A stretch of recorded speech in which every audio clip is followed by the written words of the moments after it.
I'm Bianca Lopez, and I'd like to tell you a ghost story. But not just any ghost story. Our ghosts don't live in desolate farmhouses, suburban attics, or castles on the Scottish moor. The ghosts in these stories are the larger-than-life characters of Tinseltown's past. Whether a big-time producer, a rising starlet, or just another face in the crowd, these souls and their search for glory came to an inglorious and sometimes tragic end. So, come with us as we peek behind the curtain of Hollywood's glitz and glamour and go beyond the veil on this week's Tinseltown Ghost Stories.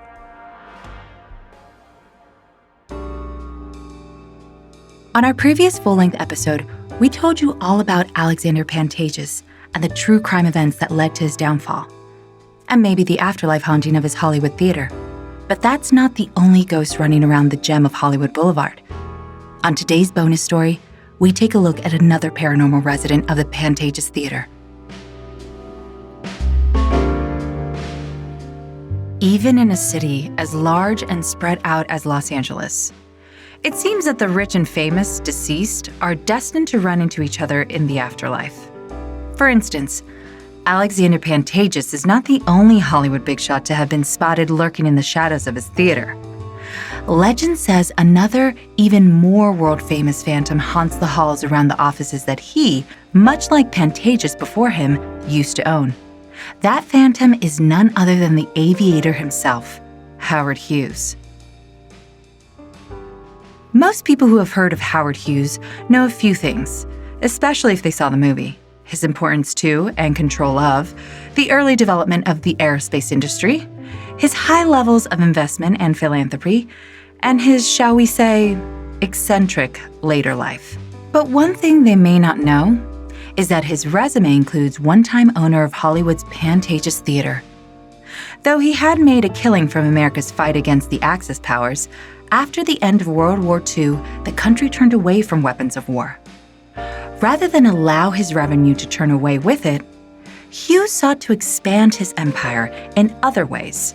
And much like Pantages before him, that included a focus on show business. Loaded with post-war cash, Hughes bought RKO Pictures, one of the major studios of its day, but available after having struggled to keep up with competitors like Paramount and MGM during the war, and he spent millions building a circuit of movie theaters. The centerpiece was the Pantages, which he acquired from Fox, which had originally bought it from Pantages himself during his Everything Must Go fire sale in 1932. That's where, again, much like Pantages, Hughes set up his flagship, his second-floor offices overlooking the boulevard and the Hollywood empire he built. It was Hughes who brought the Academy Awards to the Pantages, with films like An American in Paris and On the Waterfront taking home Best Picture Oscars under its grand ceiling, and hosts like Bob Hope, Fred Astaire, Jerry Lewis, and even Donald Duck gracing the auditorium. And with a history like that, not to mention today's Broadway shows, why would a ghost want to spend eternity anywhere else?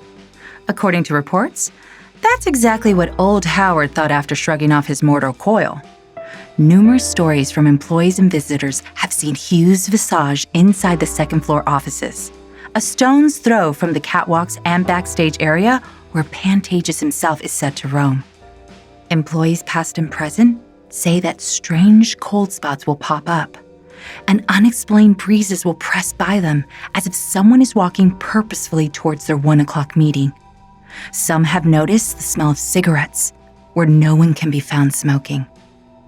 On one occasion in the early 90s, an assistant was working late when she noticed a tall man walk into one of the offices down the hall where Hughes' office had been.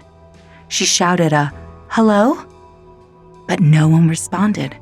When she leaned into the office to look, no one was there and nothing seemed amiss. That is, until the drawer on the desk began to rattle on its own.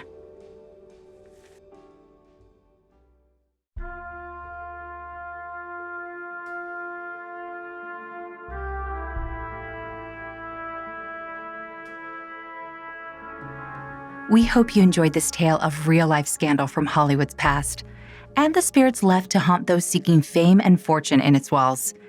In the months ahead, we'll deliver many more of these tales of tragedy and terror, of secrets and lies, and explore some of Hollywood's most haunted mansions.